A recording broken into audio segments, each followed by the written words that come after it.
This is Code.org. I'm working on CS Principles, Unit 5, Building Apps, Lesson 8, Boolean Expressions, and If Statements, Part 12. You try. Recreate the simple movie age example from the video. PG-13 movies, here we come. We've provided the first line to the prompt to prompt the user to enter their age, okay, right here. And so we have this age variable which will be assigned the response to this prompt. So the users ask their age, whatever they enter, that's going to be what this variable equals.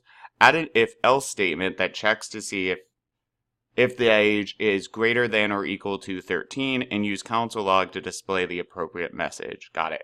So we can start here by grabbing this and just drop it in.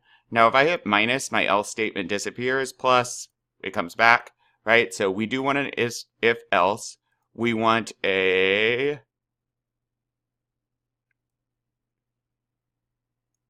operator, and we're checking age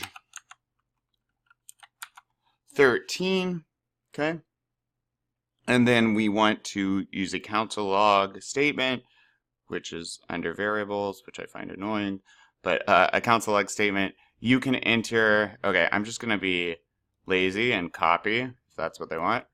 And so if they are older than 13, they can see this movie.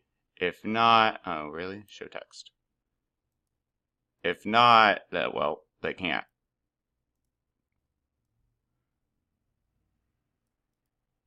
And so our if statement does what it has been doing, and it checks. Else is the default. So if they are not old enough, if age is less than 13, the default kicks in. Meaning, unless they're greater than 13, unless their age is greater, it will always, always, always do else. If only happens if this is true. So it would drop down and run this code if it is true, and then skip the rest. If it is not true, it drops down, skips this, and runs this code. It will never run both at the same time. Let's test. So first let's do the else statement. Oh, I'm 5 years old apparently. But you're not old enough. Let's reset and run. And now I'm 19. Woohoo! Great, let's keep going.